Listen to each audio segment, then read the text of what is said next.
Picture this. You're sitting in your own restaurant, watching your family ridicule your life choices while they eat food you personally prepared, completely oblivious to the fact that their names are about to be called out over the restaurant's sound system in the most satisfying way possible. I'm Emma, and 4 years ago, my family told me I was delusional for thinking I could make it in the restaurant business. They said I was chasing fantasies, that I needed to be realistic, that I couldn't afford to dream so big. Last Friday night, they found out exactly how wrong they were when I stood up in front of a packed dining room and announced that I didn't just work there, I owned the place. But to understand why that moment was so sweet, you need to hear how we got there. Before we jump back in, tell us where you're tuning in from. And if this story touches you, make sure you're subscribed, because tomorrow, I've saved something extra special for you. The hostess led them to table 12, the corner booth with the burgundy leather seats and the perfect view of the open kitchen. I had specifically requested that table for tonight because I wanted them to see everything. The organized chaos of dinner service, the way my team moved like a well-oiled machine, the respect they showed when they called me chef. My younger brother Derek pulled out his phone the moment he sat down, already angling for the perfect shot for his social media. At 25, he still acted like every moment of his life deserved documentation and commentary from strangers online. His wife Amanda immediately started scanning the dining room with the calculating look of someone mentally tallying the cost of everything from the crystal water glasses to the fresh orchids on each table.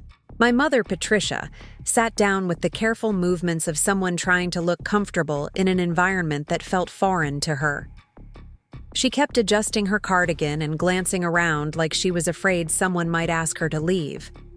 My father Mike just looked overwhelmed, his eyes darting from the prix menu to the wine list with the expression of a man doing complex mathematics in his head. Amanda was the first to speak, her voice carrying that particular tone of false concern that I'd learned to recognize over the years. She leaned across the table with exaggerated sympathy painted across her face, speaking just loud enough for the nearby tables to overhear. "Emma, honey, are you sure you thought this through? I mean, this place is gorgeous, don't get me wrong, but the prices..." She made a show of flipping through the menu, her eyebrows climbing higher with each page. "I'm just worried about your budget. You know we love spending time with you, but we don't want you to put yourself in a difficult position financially just to impress us." Derek nodded along with his wife's performance, already switching his phone to video mode. He had this habit of recording everything, as if life was just content waiting to be monetized. "Yeah, Em, seriously, we could have just gone to Applebee's or something. We're not fancy people. We don't need all this." He gestured vaguely at the cloth napkins and the sommelier discussing wine pairings with a couple 3 tables over. Patricia jumped in immediately, her voice taking on that worried mother tone that she'd perfected over the years. "Emma, sweetie, we appreciate this so much, but Amanda's right. This is very expensive looking, and we know things have been tight. For you. Are you absolutely certain you can afford this? Because we would hate for you to struggle next month just because you wanted to treat us tonight." The irony of the situation would have been funny if it weren't so perfectly representative of everything that had gone wrong between us over the years. Here they were, sitting in my restaurant, eating food prepared by my kitchen staff, at a table I had personally reserved for them, and their primary concern was whether I could afford to be there. Mike cleared his throat awkwardly, the way he always did when he was about to say something he'd clearly rehearsed. "Your mother and I have been talking, Emma, and we're proud of you for working in restaurants and everything, but maybe it's time to think about something more stable." Derek mentioned his company might have an opening in their administrative department. "It's not glamorous, but it's steady work with benefits, and you wouldn't have to worry about whether you can afford to eat at nice places anymore." I sat there, listening to them dissect my financial situation and my career choices while the restaurant hummed with the energy of a successful Friday night service around us. The hostess seated another party, The bartender shook cocktails with practiced precision, and my sous chef Marcus caught my eye from the kitchen window and gave me a subtle thumbs up to let me know everything was running smoothly. They had no idea. None of them had any clue what they were walking into, and I was about to enjoy every single second of their education. Amanda continued her performance, pulling out her phone to film what she probably thought would be a heartwarming family dinner. "This is so sweet, Emma. I mean, it's obvious you're trying really hard to show us that you're doing okay, but we're family. You don't have to pretend with us. We know the restaurant industry is tough, especially for young women trying to make it on their own." The condescension in her voice was so thick I could have cut it with one of my Japanese steel knives. She spoke to me like I was a child playing dress-up, like my career was some kind of extended phase I'd eventually grow out of once reality set in. Derek was nodding along, occasionally glancing up from his phone to add his own commentary. "The thing is, Em, we've been watching your social media, and we can see you're working really hard. But working hard and being successful aren't always the same thing. Amanda's cousin went to business school, and she says most restaurants fail within the first 2 years. We just don't want to see you get hurt when this whole thing falls apart." Patricia reached across the table and patted my hand with the kind of gentle sympathy usually reserved for terminal diagnoses. "Sweetheart, we know you're passionate about cooking, and that's wonderful. But passion doesn't pay bills. You're 28 years old. Most of your friends probably have real careers by now, maybe even houses and families. We just want you to have security and stability. There's nothing wrong with admitting that this restaurant dream isn't working out the way you hoped." I could feel the weight of their collective concern pressing down on the table like a heavy blanket. Preparing and narrating this story took us a lot of time, so if you are enjoying it, subscribe to our channel. It means a lot to us. Now back to the story. In their minds, they were staging an intervention. They thought they were saving me from myself, rescuing me from delusions of grandeur before I wasted any more time on an impossible dream. What made it even more surreal was the setting. We were surrounded by the evidence of everything I'd built, everything I'd accomplished, and they couldn't see any of it. To them, I was still the same struggling girl who'd left home 4 years ago with nothing but stubbornness and unrealistic expectations. The server approached our table, a young woman named Jessica who'd been with us for 8 months and was studying hospitality management at the community college. She moved with the confident grace of someone who knew exactly what she was doing, balancing water glasses and bread plates with the kind of effortless skill that comes from excellent training and natural talent. "Good evening, everyone," Jessica said with a warm, professional smile. "Welcome to Meridian. My name is Jessica, and I'll be taking care of you tonight. Before we get started with drinks, I wanted to let you know that Chef Emma has prepared something special for your table this evening." Amanda's face immediately shifted into what I privately called her discount hunting expression. "Oh, that's so sweet, but we really don't need anything special. We're perfectly happy with the regular menu. We don't want to put anyone out or add extra costs." Jessica glanced at me with barely concealed amusement. She knew exactly who I was, obviously, but she also knew what game we were playing here. "Actually, it's completely complimentary. Chef Emma wanted to make sure your first visit to Meridian was memorable." Derek looked up from his phone, suddenly interested. "Wait, you know the chef personally? That's cool. How did you meet her? Are you friends, or did you just work together somewhere?" The question hung in the air like a perfectly timed setup for a punchline that they weren't ready to hear yet. Jessica looked at me again, and I gave her the slightest shake of my head. "Not yet. Let them keep digging." "Something like that," Jessica said diplomatically. "She speaks very highly of all of you. Now, can I start you off with anything to drink? We have an excellent wine list, or if you prefer cocktails, our bartender makes an amazing lavender gin fizz that pairs beautifully with our appetizer selection." Mike immediately waved his hand dismissively. "Just water for me, thanks. Maybe some of that bread if it's free." He said the word free with the kind of emphasis that suggested he was very concerned about hidden costs appearing on a bill later. Patricia nodded in agreement. "Water sounds perfect. We're not really drinkers, and we don't want to run up Emma's bill unnecessarily."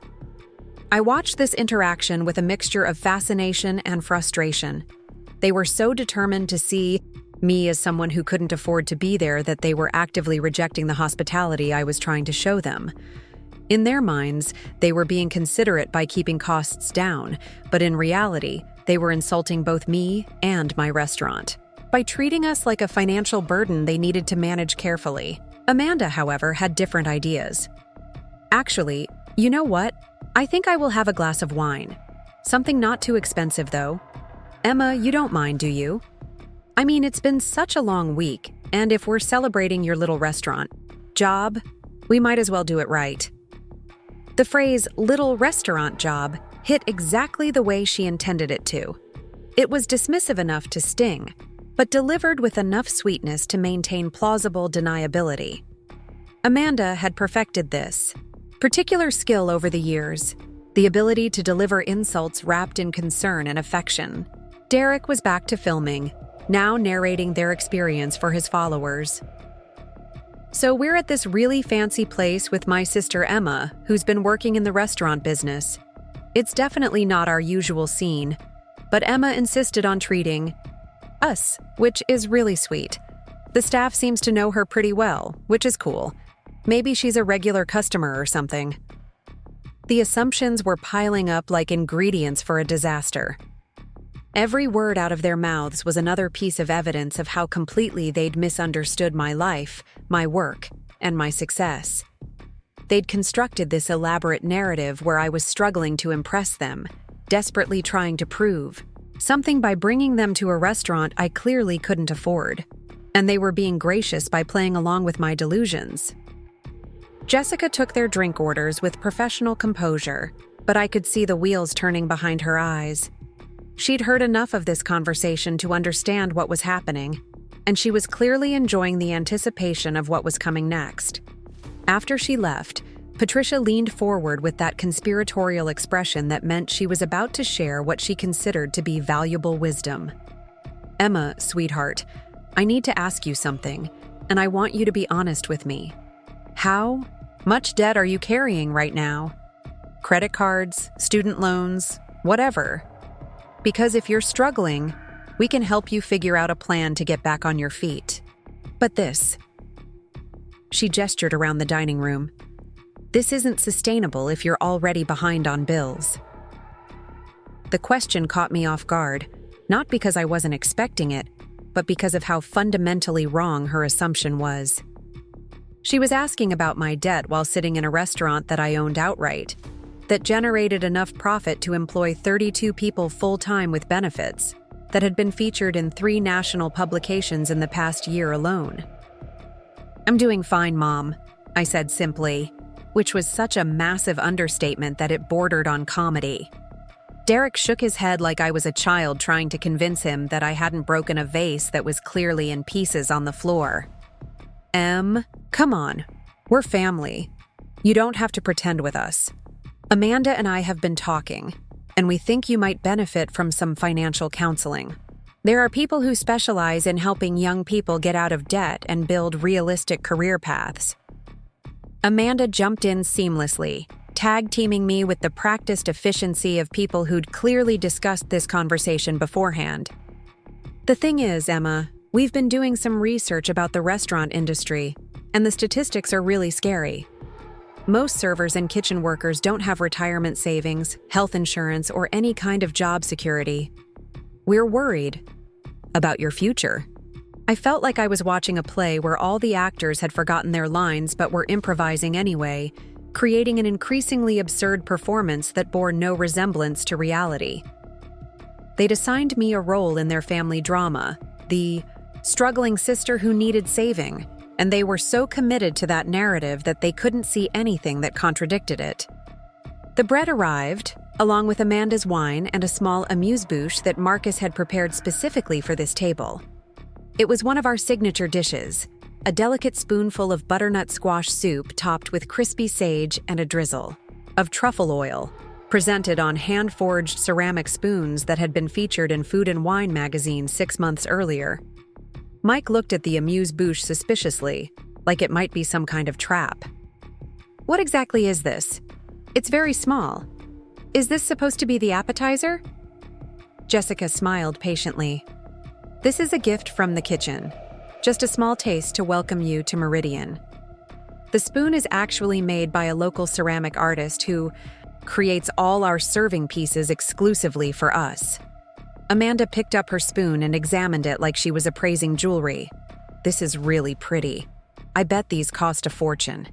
Emma, are you sure the restaurant isn't charging you for all this special treatment? Because I feel like we're getting a lot of extras, and I know how these places operate. They'll surprise you with charges for things you thought were included." The irony was becoming almost painful. Here was my sister-in-law, questioning whether I could afford the extras at my own restaurant while eating food that my kitchen had, prepared specifically for her. She was literally worried that I was being overcharged for the privilege of hosting her in my own establishment. Derek tasted the amuse-bouche and his eyebrows shot up despite himself. "Okay, this is actually really good. Like, really good. Where did you say this place was? I might have to bring some clients here sometime if I can afford it." Patricia was more cautious, taking a tiny sip and nodding politely. "It's very interesting. Very sophisticated. I'm sure it takes a lot of skill to make something like this." The conversation continued in this vein as we moved through the evening, each of them convinced that they were experiencing something far beyond my means, something I was stretching to provide for them out of a desperate need to prove myself. They had no idea that they were sitting in the culmination of everything I'd worked for, everything I'd sacrificed for, everything I'd built from nothing. But they were about to find out. To understand how we ended up at this surreal dinner table, you need to know the players in this family drama. Derek, my younger brother by 3 years, had always been the star of every room he entered. Not because of any particular talent or achievement, but because our parents had trained everyone around him to treat him like he was destined for greatness. At 25, he worked as a mid-level coordinator for a marketing firm, a job he'd landed through a college roommate's father, but he talked about it like he was running the company.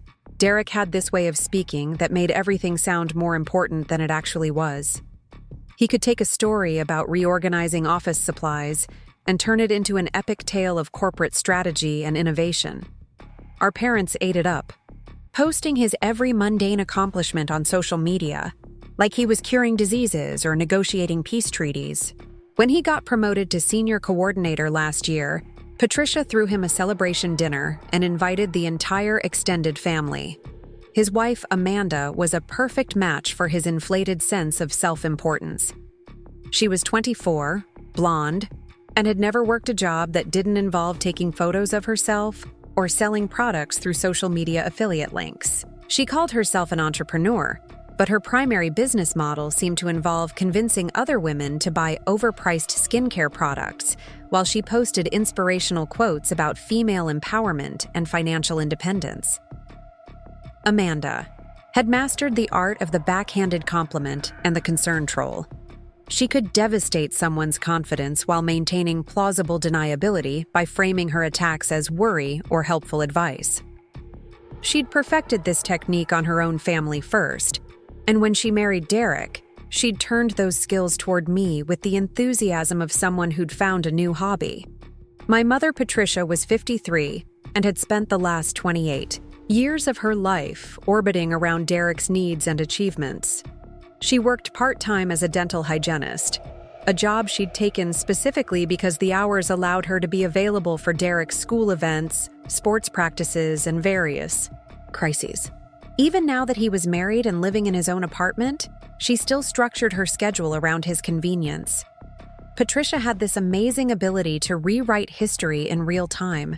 She could witness something with her own eyes and then immediately create a version of events that better suited the narrative she preferred. If Derek failed at something, It became a learning experience or a case of bad timing. If he succeeded at something, it proved her theories about his exceptional character and unlimited potential. She'd been doing this for so long that I think she genuinely believed her own revisions. My father, Mike, was 55 and had basically checked out of active parenting sometime around Derek's 10th birthday.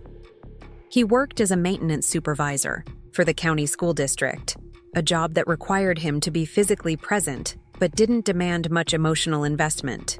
At home, he'd perfected the art of being simultaneously there and not there, present in body, but absent in any meaningful way. Mike's primary parenting strategy was to agree with whatever Patricia said and avoid any situation that might require him to have an opinion or make a decision. He'd trained himself to become invisible during family conflicts, fading into the background like furniture that nobody noticed anymore. The only time he showed any real engagement was when Derek needed something practical, like help moving furniture or fixing a car. Then he'd spring into action like he'd been waiting his whole life for someone to need his particular set of skills. But the most important thing to understand about all of them was that they functioned as a unit, a closed system that had spent years developing its own logic and rules. In their world, Derek was the center of the universe. Patricia was his devoted manager, Mike was the silent enabler, and Amanda was the enthusiastic new convert to their family religion. And me? I was the problem child who'd refused to play her assigned role. Growing up in our house in Riverside, California, the family dynamic was established early and never questioned. Derek got the bigger bedroom because boys need more space. Derek got the newer clothes because he was growing faster. Derek got help with his homework because math was harder for him. Derek got driving lessons from Dad because teenage boys are naturally more reckless and need extra guidance. I got used to being an afterthought. When Derek decided he wanted to play football in middle school, the entire family schedule revolved around practices, games, and team events. Patricia became a team mom, Mike volunteered to help with equipment, and I spent 3 years of my life sitting on bleachers every Friday night, watching my brother ride the bench while our parents cheered like he was leading the team to victory. When I joined the debate team that same year, none of them came to a single competition. They were always too busy with Derek's football schedule, or too tired from Derek's football schedule, or too broke from Derek's football expenses. I won the regional championship in my junior year, and the only person who congratulated me was my debate coach. The pattern extended to everything. Derek's friends were always welcome in our house, encouraged to stay for dinner, invited on family vacations. My friends were tolerated at best, and I learned quickly that it was easier to hang out at their houses than to bring them into our family dynamic where they'd inevitably witness some embarrassing display of favoritism. Derek got a graduation party with catered food and 50 guests when he finished high school with a C+ average. I got a sheet cake from Costco when I graduated as valedictorian. When Derek decided he wanted to go to college, Patricia spent months researching schools, helping him fill out applications, and figuring out financial aid. When I decided I wanted to go to culinary school, she handed me a brochure and told me to figure it out myself. The most telling incident happened during my senior year of high school. I'd been accepted to the Culinary Institute of America with a partial scholarship, a massive achievement that represented years of hard work and dedication. I was excited to share the news with my family, imagining maybe a small celebration, or at least some acknowledgement of what this meant for my future. I waited until dinner to make my announcement, thinking it deserved a proper moment. Derek was talking about his plans to maybe try out for community college baseball, something he'd mentioned casually and without any actual commitment or preparation. Patricia was hanging on his every word, asking detailed questions about tryout schedules and equipment needs. When there was finally a break in the conversation, I cleared my throat and said, "I have some news to share too." The reaction was immediate and telling. Patricia glanced at me with mild irritation, like I was interrupting something important. Derek kept eating, not even bothering to look up from his plate. Mike continued reading something on his phone. I got accepted to culinary school, I said, my excitement dimming but still hoping for some positive response. The Culinary Institute of America, with a scholarship. The silence that followed was deafening. Finally, Patricia sighed and said, "Emma, we've talked about this. Cooking isn't a real career. It's a hobby. You need to think about something practical, something stable." Derek finally looked up, grinning like he'd just heard a good joke. "Cooking school? Seriously? Em, you know most chefs are dudes, right? And they work crazy hours for terrible pay. You'd be better off just getting married and cooking for your own family." Amanda wasn't in the picture yet, but Derek's attitude toward women and careers was already well established. In his mind, ambition was a masculine trait, and any woman who displayed it was either deluding herself or trying to be something she wasn't naturally suited for. Mike's contribution to the conversation was to grunt non-committally and return his attention to his phone. Patricia immediately steered the discussion back to Derek's baseball aspirations, asking him if he needed new cleats and whether she should start researching the community college athletic program. That night, I lay in bed staring at the acceptance letter and scholarship information, trying to figure out how my family could be so dismissive of something that represented such a huge opportunity. The scholarship covered 60% of tuition, a significant amount that would make my education affordable if I worked part-time and took out modest loans for the remainder. But when I tried to discuss the financial aspects with Patricia the next day, she immediately shut down the conversation. "Emma, we can't afford to help you with college, especially not for something as impractical as cooking. If you want to continue your education, you need to choose something that will actually lead to a stable job. Business maybe, or nursing. Something where you can support yourself without depending on tips or working weekends." The irony was that Derek's college plans were far more expensive and far less certain. He wanted to go to a 4-year university despite his mediocre grades, planning to major in something undefined while figuring out what he was passionate about. Patricia and Mike were prepared to take out significant loans to fund this exploration, viewing it as an investment in his potential. But my acceptance to a prestigious culinary program with substantial scholarship money was seen as a frivolous expense, a waste of resources that could be better spent on practical pursuits. The double standard was so obvious that I started documenting it in a journal, not because I planned to confront anyone about it, but because I needed to confirm for myself that I wasn't imagining the disparity. I wrote down every instance of preferential treatment, every example of different rules and expectations, every moment when my achievements were minimized while Derek's were celebrated. Reading through those entries years later, I was struck by how normalized the favoritism had become in our household. It wasn't malicious or deliberate, at least not consciously. It was just the natural order of things, as accepted and unquestioned as gravity or weather patterns. As I sat at table 12 watching my family dissect my financial situation and career choices, the full scope of their misunderstanding became crystal clear. This wasn't just a family dinner gone wrong. This was a carefully orchestrated intervention, planned and coordinated without my knowledge or input. The evidence was everywhere once I started paying attention. Derek and Amanda kept exchanging meaningful glances, the kind of silent communication that happens between people who've rehearsed a conversation beforehand. Patricia had that determined expression she wore when she was executing a plan she'd convinced herself was for someone else's good.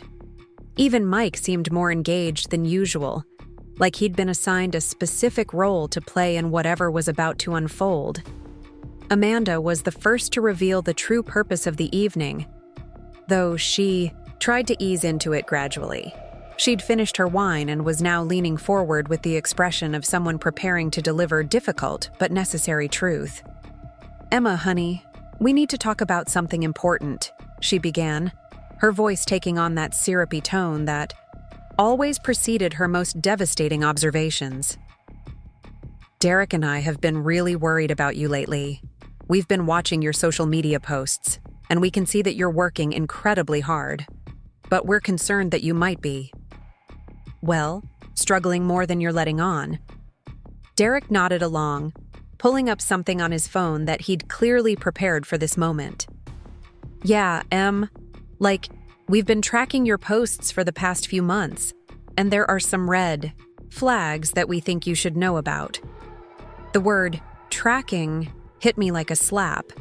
They'd been monitoring my social media activity, analyzing my posts for signs of financial distress, building a case for why I needed their intervention.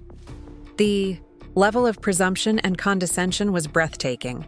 For example, Derek continued, scrolling through screenshots he'd apparently saved. You posted a picture of your apartment 3 weeks ago, and the furniture looks really basic. Like IKEA basic.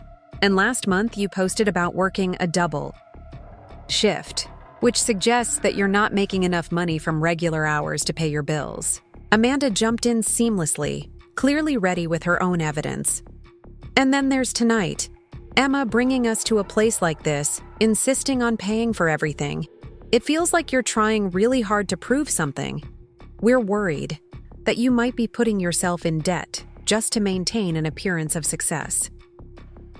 Patricia had been listening to this exchange with growing confidence, and now she was ready to deliver what she clearly saw as the compassionate intervention that would save me from myself. Sweetheart, we love you, and we can see how much effort you're putting into this restaurant work, but sometimes the most loving thing family can do is help someone face reality. The word reality hung in the air like a challenge. In their minds, they were the voices of reason, the practical family members who understood how the world actually worked. I was the dreamer, the idealist, the one who needed to be gently but firmly guided back to earth. Mike cleared his throat, preparing to deliver what was clearly his assigned portion of the intervention speech. Emma, your mother and I have been talking, and we think it might be time for you to consider other options. Derek's company is expanding, and there might be opportunities there for someone with your work ethic. Nothing glamorous, but steady. Pay, benefits, a path forward. Derek picked up the thread immediately, his enthusiasm suggesting that he'd been looking forward to this part of the conversation. Actually, yeah, I already talked to my manager about you. There's an opening in customer service, entry level, but with room for advancement if you prove yourself. It's not restaurant work, obviously, but it's stable, and you'd be working normal hours for the first time in years. The offer was presented like a life preserver being thrown to someone drowning, a generous gesture from successful family members who were willing to use their connections to help their struggling relative. The assumption that I would be grateful for this opportunity, that I would jump at the chance to abandon my career for entry-level office work, revealed everything about how they perceived my life and my choices. Amanda was already planning my transition, her voice taking on the excited tone of someone organizing a makeover project. Emma, think about it. You could have weekends free, holidays off, a normal schedule where you could actually have a social life. You could date people with regular jobs instead of other restaurant workers. You could start building toward a real future. The phrase real future was particularly insulting, implying that everything I'd built so far was somehow imaginary or temporary. In their minds, my career was an extended phase, a detour from the path of conventional success that led through office buildings and corporate hierarchies. Patricia was nodding along with growing enthusiasm, clearly pleased with how the intervention was progressing. And Emma, honey, once you have a stable job, you could start thinking about other things. Maybe take some business classes at night, learn skills that could help you move up in the corporate world. You're smart enough to succeed in any field if you just focus on something practical. The condescension was so thick I could practically taste it. They were talking about my life like I was a teenager who needed career guidance, not a grown woman who'd been supporting herself for years in a notoriously difficult industry. They'd constructed this elaborate fantasy where I was barely surviving, desperately in need of rescue, grateful for any opportunity to escape the chaos of my chosen profession. Derek was getting more animated as he warmed to his subject. Clearly, enjoying his role as the successful sibling offering wisdom and assistance. The thing is, Em, restaurant work is a young person's game. The hours, the physical demands, the instability, it's not sustainable long term. Most people who work in kitchens burn out by 30, and then they're stuck with no transferable skills. And no retirement savings. We're trying to help you avoid that trap. Amanda nodded sagely, as if she had extensive experience in career planning and financial management. Exactly. And Emma, I know you're passionate about cooking, and that's beautiful, but passion doesn't pay rent. You can always cook as a hobby, maybe even do some catering on the side once you have a stable primary income. But building your whole life around restaurant work is just not realistic for most people.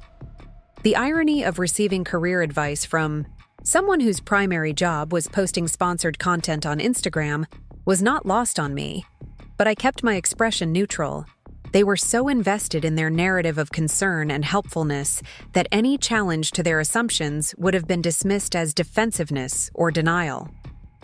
Mike was looking increasingly uncomfortable with the emotional intensity of the conversation, but he dutifully delivered his next line in the intervention script. Emma, we're not trying to attack your dreams or make you feel bad about your choices. We're just concerned that you might be sacrificing too much for something that isn't giving you the security and stability you deserve. Patricia reached across the table and grabbed my hand with the kind of gentle firmness that mothers use when they're about to say something they believe will change their child's life forever. Sweetheart, you're 28 years old. Most of your friends probably have careers now, maybe even families. Don't you want those things? Don't you want to be able to afford a nice apartment? Maybe even buy a house someday? These are the years when you should be building toward your future, not just surviving from paycheck to paycheck. The assumptions embedded in her statement were staggering. She'd decided that I was living paycheck to paycheck, that I couldn't afford a decent apartment, that I was behind my peers in terms of conventional markers of success. She'd constructed an entire narrative about my life based on her own preconceptions about restaurant work and young women's career trajectories. Derek was ready with statistics because he'd clearly done research to support their intervention. Do you know that the average restaurant worker makes less than $30,000 a year? And most of them don't have health insurance or retirement benefits? Compare that to office work, where you can start at $35,000 or $40,000 and work your way up to $50,000, $60,000, maybe even more if you're willing to put in the effort. Amanda was nodding along, clearly impressed by Derek's research and preparation. And that's not even considering the lifestyle factors. Restaurant workers have higher rates of substance abuse, relationship problems, financial instability. It's a documented pattern. We're not making this up, Emma. These are real statistics about real people in your industry. The intervention was reaching its crescendo now, with all four of them leaning in like they were about to deliver the final argument that would break through my resistance and make me see the light. They had facts, figures, personal testimonials, and a concrete alternative to offer. In their minds, they'd built an airtight case for why I needed to abandon my current path and accept their vision of a better life. Patricia squeezed my hand tighter, her voice taking on the emotional intensity of someone making a final plea. Emma, we love you too much to watch you struggle like this. We can see how hard you're working, how much effort you're putting into this, but sometimes working harder isn't the answer. Sometimes you need to work smarter. And the smart thing to do right now is to accept help from people who care about you and want to see you succeed.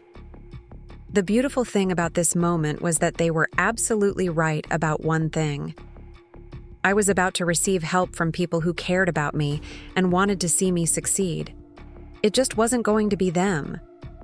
To understand how we'd arrived, at this moment of complete misunderstanding, you need to know how the pattern started. The favoritism in our house wasn't subtle or hidden. It was as obvious as the family photos lining the hallway, where Derek appeared in dozens of pictures, while I was relegated to the background or absent entirely. My earliest memory of realizing something was wrong was when I was 7 years old. Derek, who was 4 at the time, had broken my favorite toy, a small ceramic horse that my grandmother had given me for my birthday. It wasn't an accident. He'd thrown it against the wall during one of his tantrums because I wouldn't let him play with it immediately when he demanded it.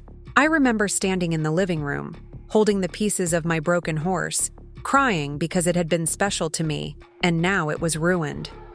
Instead of comfort or justice, I got a lecture from Patricia about sharing and being considerate of my little brother's feelings.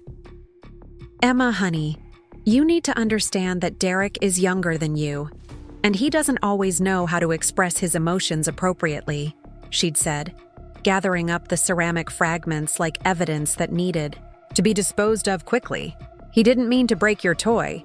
He was just frustrated because you weren't being a good big sister." Derek, meanwhile, was already on to something else, his attention span having moved past the destruction he'd caused. There was no apology, no consequence, no acknowledgement that he'd done something wrong. The incident was reframed as a teaching moment about my shortcomings as an older sibling. That was the first time I learned that Derek's actions were my responsibility, but my achievements were his inspiration. When Derek started school, Patricia transformed into what I now recognize as the prototype of the helicopter parent. She volunteered for every field trip, joined every parent committee, and made sure Derek's teachers knew exactly who he was and what special attention he needed to succeed. She spent hours helping him with homework, even when that help crossed the line into doing the work for him. I was expected to manage my own education from the moment I started kindergarten. Patricia would ask about my day in the most general terms possible, sign permission slips without reading them, and treat parent-teacher conferences as boxes to check rather than opportunities to engage with my academic progress. The difference in expectations was stark and consistent. Derek's struggles in school were treated as problems that required family-wide solutions. When he had trouble with reading in second grade, Patricia hired a tutor, rearranged the family, scheduled to accommodate extra practice time, and spent weeks researching different teaching methods that might help him improve. When I had trouble with math in third grade, Patricia bought me a workbook and told me to practice more on my own. When my grades improved through my own effort and persistence, there was no celebration or acknowledgement. Success was expected, from me in a way that it never was from Derek. The pattern extended to every aspect of our childhood. Derek's interest in sports was nurtured with expensive equipment, specialized coaching, and countless hours of family time devoted to practices and games. When I expressed interest in dance, I was told it was too expensive and that I should find a hobby that didn't require lessons. Derek's friendships were actively supported and encouraged. Patricia would arrange play dates, host birthday parties, and make sure Derek had opportunities to socialize with his peers. My friendships were tolerated, but never facilitated. If I wanted to spend time with friends, I needed to figure out the logistics myself, and I learned quickly not to ask for rides or help with arrangements. The most painful part wasn't the differential treatment itself, but the way it was justified and normalized. Patricia had convinced herself that she was being a good mother by giving each child what they needed, and Derek clearly needed more support, more attention, more resources to reach his potential. I apparently was naturally independent and self-sufficient, which meant I required less parental investment. This became a self-fulfilling prophecy as I learned to stop asking for help or support, knowing that my requests would either be denied or granted reluctantly, with lectures about self-reliance and personal responsibility. By the time I was 10 years old, I'd internalized the family hierarchy completely. Derek was the precious one who needed protection and encouragement. I was the capable one who needed to take care of herself and help take care of him. Patricia was the devoted mother managing Derek's needs. Mike was the provider who worked hard to fund Derek's opportunities. The roles were so established that questioning them felt like challenging the natural order of the universe. When Derek wanted to try baseball, the entire family mobilized to make it happen. Patricia researched leagues, Mike built a batting cage in the backyard, and I was expected to pitch to Derek for hours after school so he could practice. When Derek lost interest in baseball after one season, nobody questioned his right to change his mind or complained about the money that had been invested in equipment and registration fees. When I wanted to take a cooking class at the community center, I was told that we couldn't afford the fee and that I should learn to cook by helping Patricia make dinner. When I got good enough at cooking that I was making most of the family meals by age 12, this was treated as a natural development rather than an achievement worthy of recognition. The cooking situation was particularly revealing of how our family dynamics worked. I'd started helping in the kitchen because I was genuinely interested in learning, but as my skills developed, the responsibility gradually shifted from help to expectation. By middle school, I was planning meals, making grocery lists, and preparing dinner most nights, while Patricia focused on managing Derek's increasingly complex schedule of activities and social commitments. Nobody questioned this arrangement or suggested that Derek should also learn basic life skills. He was too busy with important pursuits like sports and friends to worry about domestic responsibilities. I was naturally good at cooking and seemed to enjoy it, so it made sense for me to handle that aspect of family life. The problem wasn't that I minded cooking. I actually loved it and was grateful for the opportunity to develop skills that would serve me well later in life. The problem was that my contributions were taken for granted, while Derek's most minimal efforts were celebrated as extraordinary achievements. When Derek helped clear the table after dinner, Patricia would thank him profusely and comment on what a helpful son she had. When I prepared entire meals from scratch, the family would eat without comment and then leave the dishes for me to clean. The pattern extended to academic achievements as well. Derek's report cards were major family events, regardless of the actual grades. Even when he brought home mostly C's with a few B's mixed in, Patricia would find something to celebrate and reward. She'd focus on the subjects where he'd improved, praise his effort, and take him out for ice cream to acknowledge his hard work. My report cards, which consistently featured A's with the occasional B+, were received with casual approval and no celebration. Good grades were expected from me, so achieving them wasn't seen as particularly noteworthy. If I got anything lower than an A, however, Patricia would want to know what had gone wrong and how I planned to improve. The message was clear. Derek's success was a family triumph that reflected well on all of us, while my success was personal and unremarkable. Derek's failures were temporary setbacks that required support and understanding, while my failures were character flaws that needed immediate correction. This dynamic shaped everything about how I learned to navigate the world. I became hyper-aware of other people's moods and needs, always scanning for signs that I needed to adjust my behavior. To maintain family harmony, I learned to minimize my own achievements to avoid making Derek feel bad about himself. I developed the ability to anticipate problems and solve them independently, because asking for help was more trouble than it was worth. Most importantly, I learned that love and attention were finite resources that had to be earned through exceptional behavior, while Derek seemed to receive both unconditionally simply by existing. As we moved through middle school and high school, the family dynamics that had been established during our childhood became more pronounced and more damaging. Derek's teenage years were treated like a precious and delicate process that required careful management and unwavering support from the entire family.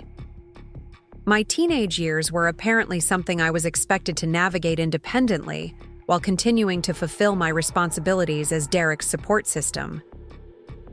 When Derek started high school, Patricia researched every teacher, every class, and every extracurricular activity to make sure he had the best possible experience. She scheduled meetings with his guidance counselor to discuss his academic path and his college preparation strategy. She joined the parent booster club for the football team before Derek had even decided whether he wanted to try out. When I started high school 2 years later, Patricia handed me a course catalog and told me to pick classes that would look good on college applications. She didn't research teachers or talk to my guidance counselor or join any parent organizations related to my interests. I was expected to advocate for myself and manage my own academic success without guidance or support. The difference in their approaches wasn't because I was more capable or independent by nature. It was because Derek's future was seen as a family project while mine was seen as my personal responsibility. Derek's grades became a constant source of family drama and intervention. When he struggled with geometry, Patricia hired a private tutor and rearranged the family schedule to accommodate twice-weekly sessions. When his English teacher assigned a research paper, Patricia spent hours helping him choose a topic, find sources, and organize his ideas. When he had trouble with chemistry, Mike attempted to help with homework, despite not having taken a science class in 30 years. My academic struggles, when they occurred, were met with suggestions for self-improvement. When I had difficulty with advanced calculus, Patricia suggested I form a study group with other students or stay after school for extra help from the teacher. When I was overwhelmed by the workload in my AP classes, she reminded me that I'd chosen to take challenging courses and needed to manage my time better. The double standard was so consistent that I started keeping track of it in a journal, not because I planned to confront anyone about it, but because I needed to document the disparity for my own sanity. I wrote down every instance of different rules, different expectations, and different consequences. Derek could come home an hour past curfew with a vague explanation about losing track of time, and Patricia would remind him to call next time, but impose no actual punishment. If I was 15 minutes late because of an unexpected traffic jam, I'd lose car privileges for a week and get a lecture about responsibility and communication. Derek could leave his laundry in the washing machine for days until it started to smell, and Patricia would quietly move it to the dryer and fold it herself. If I forgot to switch a load to the dryer immediately, I'd find my wet clothes in a basket with a note about being more considerate of other people's needs. Derek could eat the last of something without checking if anyone else wanted it, and Patricia would make a special trip to the store to replace it before he got home from school. If I finished something that Derek had been saving, even if it wasn't labeled or claimed, I'd get a lecture about thinking of others and being more aware of family dynamics. The most painful example of this differential treatment happened during my junior year of high school. I'd been working part-time at a local bakery for 6 months, saving money for college and gaining experience in a professional kitchen. The job required me to work early morning shifts on weekends, which meant I had to wake up at 4:30 on Saturday and Sunday mornings to be at work by 5:30. I loved the job despite the early hours. I was learning real skills from experienced bakers, earning my own money, and building a resume that would help me get into culinary school. The work was physically demanding but satisfying, and I was proud of my ability to balance employment with my academic responsibilities. Derek, meanwhile, had been talking about getting a job for months, but hadn't actually applied anywhere or followed through on any of the opportunities that Patricia had researched for him. He claimed he was too busy with football and his social life to commit to regular work hours, and Patricia supported this position by arguing that his primary job was being a student athlete. The crisis came when Derek needed money for a winter formal dance, tickets, dinner, and a tuxedo rental that would cost almost $300 total. Patricia and Mike discussed it and decided that it was too much money to spend on one event, especially since Derek hadn't contributed any of his own earnings toward the expense. Derek's solution was to ask if he could borrow money from me. Not ask me directly, of course. He went to Patricia first and explained his situation, emphasizing how important this dance was for his social development and his high school experience.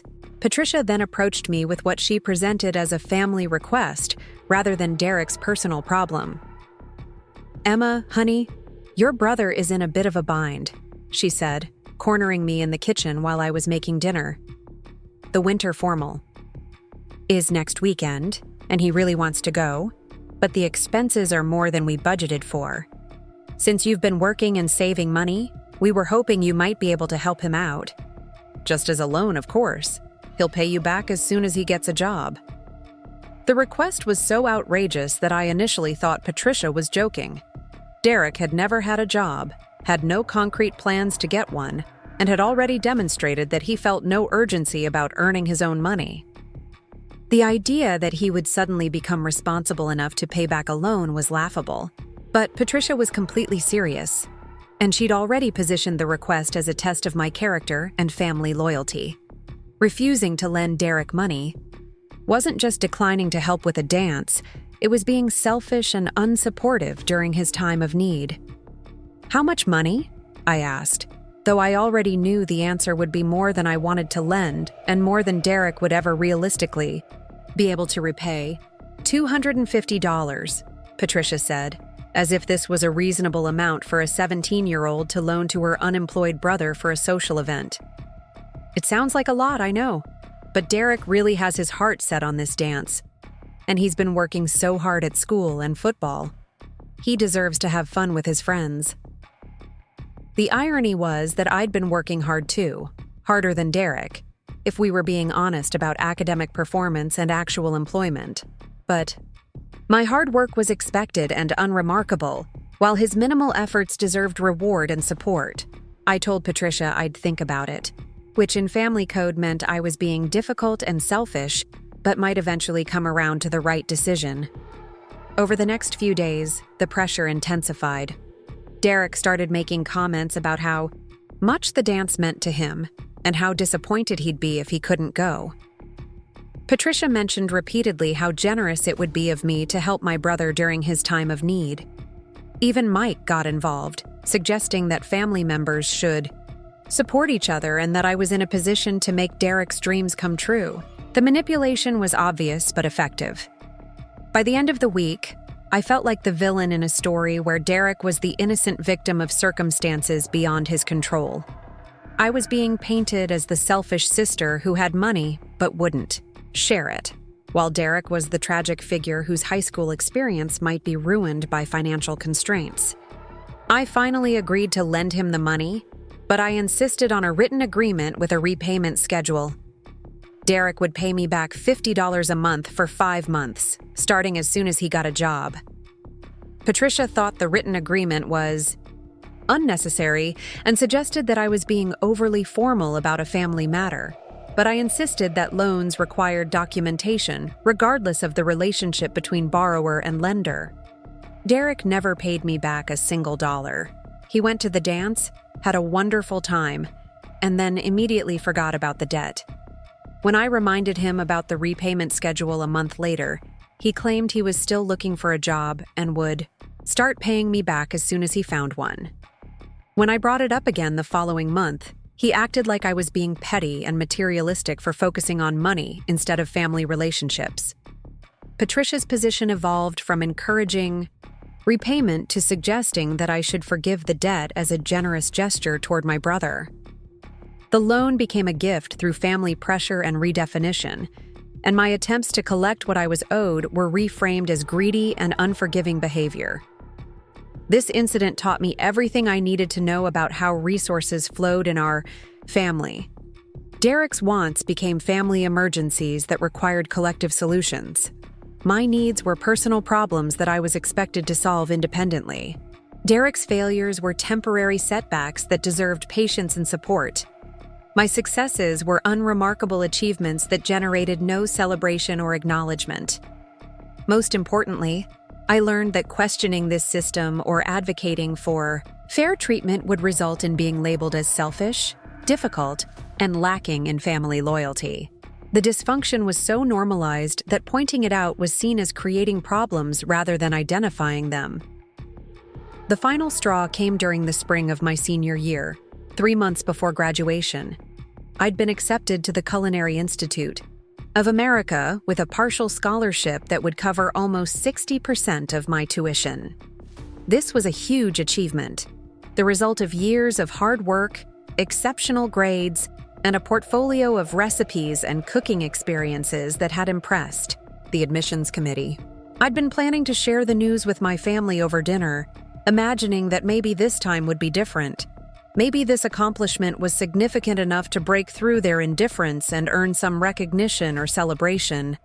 I'd even bought a small cake from the bakery where I worked, thinking we could have a little celebration after I told them about the acceptance and scholarship. Derek had been talking throughout dinner about his plans to maybe take a gap year before starting community college, something he'd mentioned casually without any research or preparation. Patricia was encouraging this idea, suggesting that it might be good for him to take some time to figure out what he really wanted to study and to mature a little before starting his higher education journey. When there was finally a quiet moment in the conversation, I cleared my throat and said, "I have some exciting news to share with everyone." The reaction was immediate and telling. Patricia looked at me with mild annoyance, like I was interrupting something important. Derek continued scrolling through his phone, not even bothering to acknowledge that I'd spoken. Mike glanced up briefly from his own phone but didn't put it down. "I got accepted to culinary school," I said, my excitement beginning to fade but still hoping for some positive response. "The Culinary Institute of America, with a scholarship that covers most of the tuition." The silence that followed felt like it lasted forever. Finally, Patricia sighed and put down her fork like I'd just delivered disappointing news that would require careful management. "Emma, we've talked about this cooking thing before," she said, her voice taking on that patient tone she used when she thought someone was being unreasonable. "It's a nice hobby, and I'm sure you're good at it, but it's not a realistic career path. Restaurants are constantly failing, the hours are terrible, and most cooks barely make minimum wage. You need to think about your future more practically." Derek finally looked up from his phone, grinning like he'd just heard an amusing joke. "Cooking school? Seriously, Em? You know that's basically like paying to be someone's kitchen assistant, right? Most of those programs are just expensive ways to learn skills you could pick up working at any restaurant for free." Amanda wasn't part of our family yet, but Derek's dismissive attitude toward education and career planning was already fully developed. In his mind, any path that required significant effort or investment was probably a scam, especially if it involved fields where women were trying to compete with men. Patricia was already steering the conversation toward what she saw as more reasonable alternatives. "Emma, honey, you're smart enough to succeed in any field if you just focus on something stable. Have you considered nursing or maybe business administration? Those are fields where you could actually build a career and support yourself without depending on the whims of restaurant customers." The suggestion that I switch to nursing or business administration wasn't presented as an option among many, but as the obviously correct choice that any rational person would make. My acceptance to a prestigious culinary program was being treated as evidence that I needed better guidance, not as an achievement worth celebrating. Mike's contribution to the conversation was to grunt non-committally and return his attention to his phone. He'd learned long ago that expressing opinions during family discussions was more trouble than it was worth, so he'd perfected the art of being physically present but emotionally absent during any conversation that might require him to take a position. Derek was getting more animated as he warmed to his subject, clearly enjoying his role as the voice of practical wisdom. Think about it logically. You could go to community college, get a business degree, and then maybe manage restaurants, instead of working in them. That way you'd still be involved with food, but you'd have a real career with opportunities for advancement. The condescension in his voice was unmistakable. He was talking to me like I was a child who needed basic concepts explained in simple terms. The idea that managing restaurants required less skill or dedication than cooking professionally revealed how little he understood about either field, but his ignorance didn't diminish his confidence in offering advice. Patricia was nodding along enthusiastically, clearly pleased that Derek was supporting her position. "That's exactly right, Derek. Emma, you could use your interest in food as a stepping stone to something more stable and profitable. Restaurant management, food service administration, maybe even food marketing. There are so many ways to be involved with the industry without taking all the risks that come with being a cook." The phrase, "taking all the risks," was particularly telling. In Patricia's mind, Pursuing my passion and developing my talents was inherently risky and irresponsible. The safe path was to find a traditional job in an office somewhere, preferably one that came with benefits and a predictable schedule.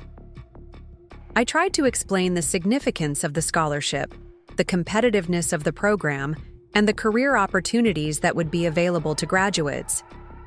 I mentioned the alumni network, the job placement rates, and the reputation of the school in the culinary world. I talked about the possibility of working in high-end restaurants, maybe even opening my own place someday. Every point I made was met with counter-arguments that revealed how little research they'd done and how many assumptions they were making about the culinary industry. Patricia was convinced that restaurant work was inherently unstable and poorly paid. Derek was certain that cooking schools were expensive scams that took advantage of young people's dreams. Mike remained silent, but clearly agreed with their assessment. The conversation became increasingly frustrating as I realized that nothing I could say would change their minds. They'd already decided that my career aspirations were unrealistic and impractical, and they were interpreting my acceptance to culinary school as evidence that I needed to be saved from my own poor judgment. Finally, Patricia delivered what she clearly thought would be the decisive argument. "Emma, sweetheart, we love you and we want you to succeed, but we can't support this financially or emotionally. If you're determined to pursue cooking, you'll have to do it on your own. We're not going to enable what we see as a mistake that could damage your future." The word enable was particularly insulting, implying that supporting my education and career goals would be equivalent to helping someone with a destructive addiction. In their minds, my scholarship to a prestigious culinary program was comparable to a gambling problem or substance abuse issue that required tough love and firm boundaries. Derek was already moving on to other topics, clearly considering the matter settled. "Anyway, Em, when you realize this cooking thing isn't working out, my manager said there might be openings in data entry at my company. It's not exciting work, but it's steady, and you could probably work your way up to something better over time." The offer was presented as a generous safety net, evidence that my family cared enough about me to provide alternatives when my current plan inevitably failed. The assumption that I would fail was so complete that they were already making contingency plans for my return to what they considered realistic career expectations. That night, I lay in bed staring at the acceptance letter and scholarship information, trying to process what had just happened. My family had taken what should have been one of the happiest moments of my life and turned it into evidence that I was making poor decisions that would require their intervention and correction. I started doing research on student loans, work-study programs, and part-time employment options that would allow me to fund my education without family support. The scholarship covered most of the tuition, and I had savings from my job at the White's Bakery, but I'd need additional resources to cover living expenses, books, and equipment. When I approached Patricia the next day with a detailed financial plan that showed how I could make culinary school work without requiring significant family investment, she immediately shut down the conversation. "Emma, this isn't about money," she said, though everything about her tone suggested that money was exactly what it was about. "This is about making smart choices that will set you up for long-term success. Cooking school is an expensive way to learn skills that won't provide you with financial stability or career advancement opportunities." I tried to show her the job placement statistics for graduates, the starting salaries for culinary school, alumni, and the career trajectories of successful chefs who'd attended the program. She dismissed all of this information as marketing materials designed to convince naive students to make poor financial decisions. Derek was even more direct in his assessment. "Em, you're being stubborn about something that's obviously not going to work out the way you think it will. Why not just accept that Mom and Dad know more about the real world than you do? They've been working and supporting a family for decades. Maybe you should listen to their advice instead of chasing fantasies." The phrase "chasing fantasies" became a recurring theme in our conversations over the next few weeks. Every mention of culinary school, every discussion of my career plans, Every attempt to share my excitement about the opportunities ahead was dismissed as fantasy rather than legitimate aspiration. The final confrontation happened on a Tuesday evening in late April. I'd been accepted to a work-study program that would provide housing and part-time employment during my first year of culinary school. This would significantly reduce my expenses and make the program financially feasible, even without family support. I was excited to share this development, thinking that maybe the practical aspects of the arrangement would address some of their concerns about financial stability. I waited until after dinner to bring up the subject, hoping that a full stomach and relaxed atmosphere might make them more receptive to hearing about my plans. "I have an update about culinary school," I began, trying to keep my voice upbeat and confident. "I've been accepted to a work-study program that will provide housing and employment during my first year. It's a competitive program that will give me real experience in professional kitchens while I'm completing my coursework." Patricia's reaction was immediate and harsh. "Emma, enough! We've had this conversation multiple times, and our position hasn't changed. You are not going to cooking school. You are going to community college. You are going to study something practical, and you are going to build a real career that can support you in the real world." The finality in her voice was unmistakable. This wasn't a discussion or a negotiation. It was an ultimatum delivered by someone who expected immediate compliance. Derek joined in immediately, clearly energized by Patricia's decisive tone. "Mom's right, Em. You're being stubborn and unrealistic about this whole thing. It's time to grow up and make adult decisions instead of chasing dreams that aren't going to pan out." Mike finally spoke up, though his contribution was predictably unhelpful. "Your mother knows what she's talking about, Emma. Maybe you should listen to her instead of thinking you know better than everyone else." The accusation that I thought I knew better than everyone else was particularly stinging because it revealed how they'd reframed my determination and independence. In their minds, my refusal to abandon my goals was evidence of arrogance and immaturity rather than commitment and self-knowledge. I realized in that moment that there was no amount of planning, research, or achievement that would change their minds.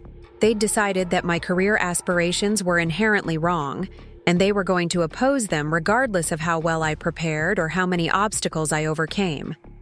That's when I made the decision that would change everything. "I'm 18 years old," I said quietly, standing up from the kitchen table where we'd been having this conversation. "I don't need your permission to pursue my education or my career. I have a scholarship, I have a work-study placement, and I have savings from my job. I'm going to culinary school with or without your support." The silence that followed was different from the dismissive quiet that had greeted my earlier announcements. This was the silence of people who'd just realized that their authority was being challenged in a way they hadn't expected. Patricia was the first to respond, her voice taking on a cold edge that I'd never heard before. "If you walk out that door to pursue this cooking nonsense, don't expect to come back when it doesn't work out. We're not going to be here to catch you when you fall, and you will fall, Emma. This whole plan is going to collapse, and when it does, you'll be on your own." Derek was shaking his head like I'd just announced plans to join a cult or move to another planet. "Em, this is insane. You're throwing away your family relationships for something that isn't even a real career. Do you seriously think cooking is more important than having people who care about you?" The question revealed everything about how they saw the situation. In their minds, I was choosing cooking over family, selfishness over loyalty, fantasy over reality. They couldn't conceive of a scenario where pursuing my goals and maintaining family relationships were compatible. So they were forcing me to choose. Mike's contribution was to shake his head sadly and mutter something about young people not understanding the value of family support. He spoke like I was making a decision I'd regret for the rest of my life, throwing away something precious and irreplaceable for something worthless and temporary. I went to my room and packed a single suitcase with clothes, school supplies, and a few personal items that meant something to me. The most important thing I took was my grandmother's recipe collection. a small wooden box filled with handwritten cards that she'd given me before she died 2 years earlier. My grandmother had been the only family member who'd ever encouraged my interest in cooking.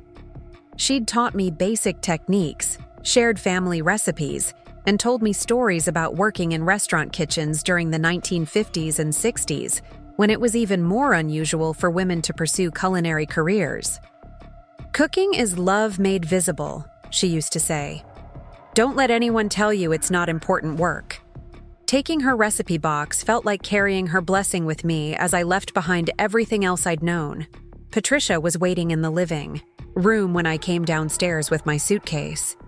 She looked at me with a mixture of disappointment and determination, like she was watching me make a mistake but was powerless to stop me. "This is your choice, Emma," she said, her voice steady but cold. "But choices have consequences. When this doesn't work out the way you think it will, remember that we tried to warn you. Remember that we offered you alternatives, and remember that you chose to reject our guidance and support." Derek appeared in the doorway, still apparently unable to believe that I was serious about leaving. This is crazy. You're going to regret this for the rest of your life. You're choosing strangers over family, and for what? So you can work in hot kitchens for terrible pay? So you can spend your 20s being exhausted and broke instead of building a real life?" I looked around the living room one more time, taking in the family photos that documented Derek's childhood achievements, the furniture that had never quite felt comfortable to me, the atmosphere of a house where I'd always felt like a guest rather than a true family member. "I'm not choosing strangers over family," I said quietly. "I'm choosing myself." That was the last conversation I had with any of them for almost 4 years. Walking out of that house with one suitcase and a grandmother's recipe box was simultaneously the scariest and most liberating thing I'd ever done. For the first time in my life, every decision I made would be my own. Every success would belong to me, and every failure would be mine to learn from without someone else reframing it as evidence of poor character or unrealistic expectations. The first few months were brutal in ways I hadn't anticipated. It wasn't just the financial challenge of supporting myself without family assistance, though that was significant enough. It was the emotional adjustment to being completely alone in the world, with no safety net and no one to call when things went wrong. I spent the summer before starting culinary school working double shifts at the bakery and living in a tiny studio apartment that I could barely afford. The place was a converted garage behind a family's house, with barely enough room for a bed, a mini refrigerator, and a hot plate. The ceiling was so low that I had to duck when I walked from one end to the other, and the walls were so thin that I could hear every conversation the landlord's family had in their kitchen. But it was mine. Nobody could tell me what I could or couldn't do there. Nobody could criticize my choices or question my decisions, and nobody could make me feel guilty for pursuing my goals. The freedom was intoxicating, even when it came with significant hardships. The hardest part wasn't the physical discomfort or the financial stress. It was the complete silence from my family. I'd expected some kind of reaction to my departure, maybe anger or disappointment, or even attempts to convince me to come back. Instead, there was nothing. No phone calls, no text messages, no acknowledgement that I still existed. I found out later that Patricia had told extended family members that I'd chosen to go my own way, and that they were respecting my decision to be independent. This framing made it sound like my departure had been a mutual agreement rather than the result of their ultimatum, and it positioned them as supportive parents who were giving their adult daughter space to make her own choices. The reality was that they'd completely cut me off emotionally and financially the moment I refused to abandon my goals. But the narrative they created for public consumption was much more flattering to their parenting and much less revealing about the conditions that had made leaving necessary. Derek's social media posts during this period were particularly painful to see. He documented every family gathering, every holiday celebration, and every milestone with photos and captions that never mentioned my absence. Christmas looked exactly the same without me. Thanksgiving proceeded normally, and birthday celebrations happened as if I'd never been part of the family to begin with. The message was clear. They were doing just fine without me, and my absence hadn't created any problems or sadness that required acknowledgement or processing. Starting culinary school that fall was both thrilling and overwhelming. I was finally in an environment where my passion for cooking was seen as an asset rather than a liability, where hard work and dedication were rewarded rather than taken for granted, and where my instructors treated me as a serious student with legitimate career aspirations. But I was also clearly different from most of my classmates. Many of them had family support, both financial and emotional, that allowed them to focus entirely on their studies without worrying about rent, groceries, or basic survival. They could afford to fail a class and retake it, to experiment with expensive ingredients, to take unpaid internships that would enhance their education but provide no income. I was working 25 hours a week at a local restaurant while carrying a full course load, sending every spare dollar toward tuition and living expenses. I couldn't afford to fail anything, couldn't take risks that might jeopardize my scholarship, and couldn't participate in study abroad programs or unpaid externships that would have provided valuable experience. The financial pressure was constant and exhausting. I calculated the cost of every meal, every textbook, every piece of equipment required for class. I bought ingredients in the smallest possible quantities, shared textbooks with other students, and wore the same chef's coat and pants until they were practically falling apart. My instructors noticed my situation and tried to help in small ways without making it obvious or embarrassing. Chef Rodriguez would accidentally order too much food for demonstrations and send leftovers home with students who looked hungry. Chef Williams had a mysterious surplus of barely used equipment that she was always looking to give away to students who would put it to good use. These gestures of kindness kept me going during the hardest moments, when the isolation and financial stress made me question whether I'd made the right decision.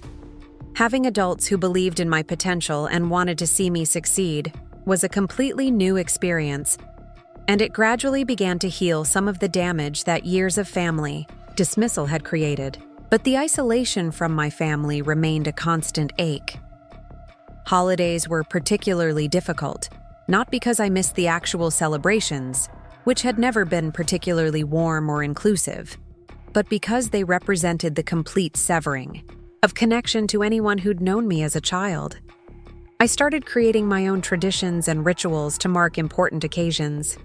I'd cook elaborate meals for myself on holidays, trying recipes from my grandmother's collection and imagining what she might have thought about my progress and my choices.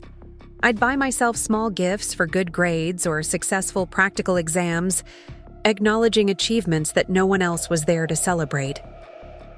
The loneliness was most acute during crisis moments when I desperately needed advice or support. When I got food poisoning from a badly stored ingredient and missed 3 days of classes, I had no one to call for help or comfort. When my ancient car broke down and left me stranded 20 miles from campus, I had to figure out transportation and repair costs completely on my own. These experiences taught me resilience and self-reliance in ways that family support never could have, but they also reinforced my sense of being fundamentally alone in the world. Every problem was mine to solve. Every setback was mine to overcome, and every success was mine to celebrate in solitude. Social media became a particular form of torture during this period. Derek's posts showed a family that seemed perfectly content without me, gathering for birthdays and holidays and celebrations as if I'd never existed. Patricia shared photos of Derek's community college graduation as if it was a major achievement worthy of extended family celebration, while my scholarship to a prestigious culinary program had been dismissed as an unrealistic fantasy. I eventually unfollowed all of them and stopped checking their profiles, but not before screenshots of their posts had burned themselves into my memory. The visual evidence that they'd moved on without missing me at all was more painful than any direct confrontation could have been. The worst part was seeing how they'd revised the family narrative to exclude me entirely. In their version of events, They had a successful son who was building a stable career and making smart decisions about his future. The daughter who'd chosen to go her own way simply didn't factor into their story anymore, as if I'd never been part of the family to begin with. During my second year of culinary school, I learned through a mutual acquaintance that Derek had gotten engaged to Amanda. The news reached me third hand through a friend of a friend who'd seen the announcement on social media and thought I should know. There was no direct communication from the family, no invitation to the engagement party, no acknowledgement that this was something I might want to be informed about. I spent that evening in my tiny apartment, cooking an elaborate dinner for one and trying to process the reality that my brother was planning a wedding that I would never be invited to. The finality of the estrangement hit me in a new way, as I realized that I would miss every major milestone in his life from now on, just as he would miss every major milestone in mine. But along with the sadness came a surprising sense of relief. I was building a life that belonged entirely to me, developing skills and relationships and goals that had nothing to do with the family dynamics that had defined my childhood. For the first time, my achievements were mine alone, untainted by the constant comparison to Derek's needs and Patricia's expectations. My grades were excellent, my practical skills were developing rapidly, and my instructors were beginning to talk about internship opportunities at high-end restaurants. I was making friends with classmates who shared my passion for cooking and my commitment to building professional careers in the culinary world. These relationships were different from any I'd experienced before. They were based on mutual respect and shared interests rather than family obligation or childhood proximity. My friends valued my opinions, celebrated my successes, and offered support during difficult moments without keeping score or expecting reciprocal benefits. Gradually, I began to understand what healthy relationships looked like. People who cared about me, wanted to see me succeed, and were willing to help without making me feel guilty or indebted. They respected my goals even when those goals didn't align with their own preferences or expectations. They celebrated my achievements without diminishing them or reframing them as luck or temporary success.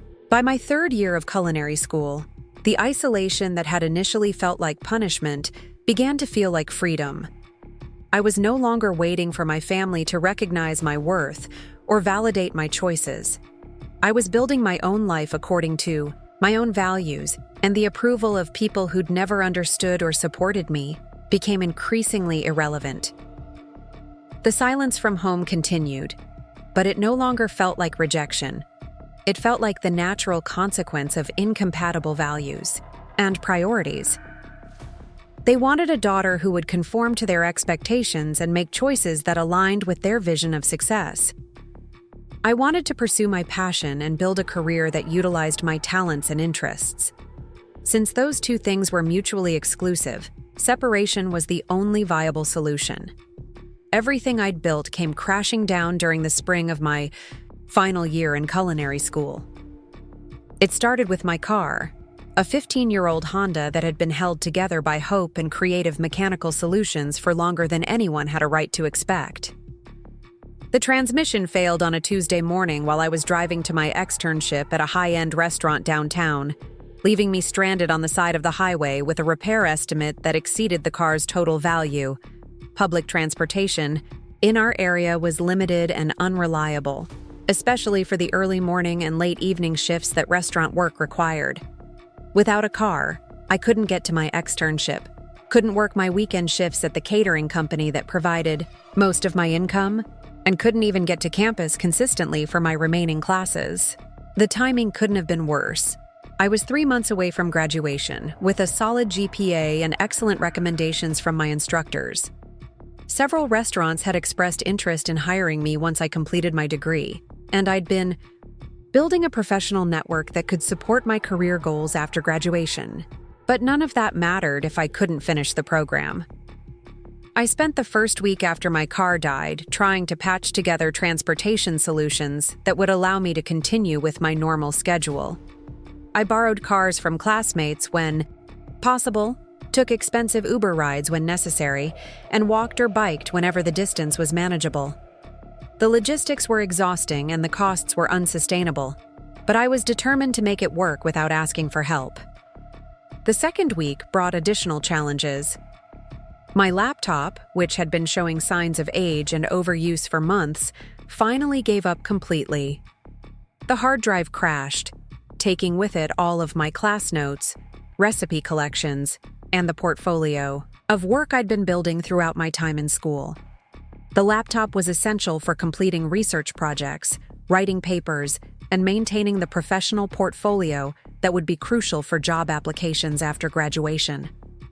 The cost of replacing both the car and the laptop simultaneously was beyond my financial capacity. Even buying used versions of both would require more money than I had saved, and taking on additional debt would create monthly payments that my post-graduation salary might not be able to support. I tried to solve the problems incrementally, focusing on the most urgent needs first. I found a used laptop that would be adequate for completing my coursework, though it meant spending money I'd been saving for post-graduation expenses like security deposits and professional equipment. I researched car loans and used car dealers, trying to find something reliable enough to last through graduation and my first few months of employment. But every solution created new problems. The cheapest reliable cars required down payments I couldn't afford.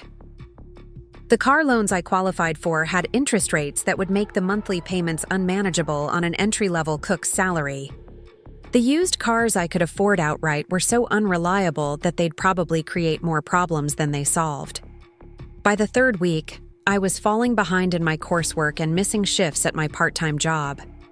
My externship supervisor was understanding but concerned about my attendance, and my instructors were beginning to notice that my performance was suffering from the stress and logistics of trying to manage without reliable transportation. That's when I made the decision I'd been avoiding since leaving home 3 years earlier. I called my family. It took me almost an hour to work up the courage to dial Patricia's number. I rehearsed what I was going to say, trying to strike the right balance between explaining my situation and asking for help without appearing to validate their predictions about my failure. I wanted to present the crisis as a temporary setback that I could overcome with minimal assistance, not as evidence that my entire plan had been unrealistic from the beginning. Patricia answered on the fourth ring, and her voice immediately took on that careful tone that suggested she was unsure how to navigate this unexpected contact. "Emma," she said, and I could hear the surprise and wariness in that single word. "This is unexpected. How are you?" The question seemed genuine, but there was an undertone of satisfaction that made me think she'd been expecting this call for years, in her mind. This was probably the moment when I finally admitted that she'd been right all along about the impracticality of my career choice. I explained the situation as succinctly as possible, emphasizing that I was 3 months from graduation, and that this was a short-term crisis rather than a fundamental failure of my planning. I mentioned my good grades, my upcoming job prospects, and my ability to repay any assistance they might be able to provide. The silence on the other end of the line stretched long enough that I started wondering if the call had been dropped. Finally, Patricia sighed in a way that suggested she was dealing with a problem she'd predicted, but hoped wouldn't become her responsibility. "Emma, I'm sorry to hear that you're having difficulties," she said, though her tone suggested that sorry wasn't quite the right word. "But I have to say, this is exactly what your father and I were worried about when you decided to pursue this cooking thing. These kinds of setbacks are why we encouraged you to choose a more stable career path." The phrase "cooking thing" was particularly insulting, reducing my education and career goals to a hobby that had gotten out of hand. Even in crisis, Patricia couldn't acknowledge that I was pursuing legitimate professional training rather than indulging in unrealistic fantasies. I tried to steer the conversation back to practical solutions, explaining that I only needed help with transportation and equipment that would allow me to finish my degree. Once I graduated and started working full-time, I'd be able to handle all of my expenses independently and could repay any assistance they provided. "Emma, honey," Patricia said, and I could hear Derek's voice in the background asking who was on the phone. "You know we'd love to help you, but things are complicated right now. Derek and Amanda are planning their wedding, which is expensive, and your father and I are trying to help them get started in their new life together." The implication was clear. Their resources were committed to supporting Derek's milestones and achievements, and there wasn't room in the budget for assisting with my crisis. Derek's wedding was a family priority that deserved financial support, while my education was a personal choice that I needed to fund independently. Derek got on the phone next, and his tone was a mixture of false sympathy and poorly concealed satisfaction. "I'm sorry things are tough right now, but this is kind of what we all expected would happen eventually. The restaurant industry is notoriously unstable, and these kinds of financial crises are just part of working in that field." He spoke like my car breaking down was somehow connected to my career choice, as if reliable transportation was only necessary for people working in practical fields like office administration or retail management. The logic was nonsensical, but it allowed him to frame my crisis as validation of his family's position, rather than just bad luck that could happen to anyone. "Look," Derek continued, "my offer about the data entry position is still open. If you want to move back home and start working for my company, we could probably help you get back on your feet. It wouldn't be glamorous, but it would be steady work with regular hours and predictable income." The offer was presented as generous. Assistance from a successful brother who was willing to use his connections to help his struggling sister. But it came with implicit conditions that would require me to abandon everything I'd worked for and accept their definition of realistic career goals. Patricia got back on the phone to deliver what she clearly thought would be the decisive argument. "Emma, sweetheart, maybe this is a sign that it's time to reconsider your path. You've proven that you can work hard and succeed academically, but the practical realities of supporting yourself in the restaurant industry are clearly more challenging than you anticipated. Coming home and starting fresh might be the smartest choice you could make right now." The word home was particularly painful because it implied that I'd been temporarily away rather than permanently estranged. In their minds, I was a prodigal daughter who would eventually realize the error of my ways and return gratefully to the family that had always known what was best for me. But the place they were calling home had never felt like home to me, and the family that was offering assistance had been the primary source of doubt and discouragement throughout my childhood and adolescence. The idea of returning to that environment, especially after 3 years of independence and growth, felt like a form of emotional suicide. I thanked them for their time and consideration, ended the call without making any commitments, and spent the rest of that evening sitting on the floor of my tiny apartment, trying to figure out how to solve problems that seemed increasingly impossible to manage alone. The next morning, I met with my faculty advisor, Chef Morrison, to discuss my options. I'd been dreading this conversation because I was afraid it would lead to discussions about taking a leave of absence or withdrawing from the program entirely. But Chef Morrison surprised me with his response. "Emma, these kinds of crises happen to everyone at some point," he said, leaning back in his office chair and speaking with the calm confidence of someone who'd seen countless students navigate similar challenges. "The question isn't whether you can avoid setbacks. It's whether you can recover from them without losing sight of your long-term goals." He explained that the school had emergency assistance programs for students facing unexpected financial hardships, including short-term loans for essential expenses like transportation and equipment. These programs were designed specifically for situations like mine, where temporary assistance could make the difference between completing a degree and dropping out months before graduation. More importantly, Chef Morrison offered me a work-study position in the school's research kitchen that would provide additional income and valuable experience while allowing me to maintain a schedule compatible with my remaining coursework. The position came with access to school vehicles for transportation to off-campus externships and events. "The restaurant industry is full of people who've faced setbacks and found ways to overcome them," he told me. "What separates successful chefs from unsuccessful ones isn't the absence of problems. It's the ability to solve problems creatively and keep moving forward when things get difficult. For the first time in weeks, I felt like the crisis might be manageable. I wasn't going to have to choose between my education and my survival, and I wasn't going to have to return home and abandon everything I'd worked for. But most importantly, I'd learned something crucial about the difference between people who support your goals and people who wait for you to fail so they can say they told you so. The emergency loan from the school covered the cost of a used Honda Civic that was reliable enough to get me through graduation and my first few months of employment. It wasn't pretty, and it came with a payment plan that would stretch my budget thin for the next 18 months, but it was transportation that I could count on. The work-study position in Chef Morrison's research kitchen provided enough additional income to cover my basic expenses while giving me experience with advanced cooking techniques and menu development.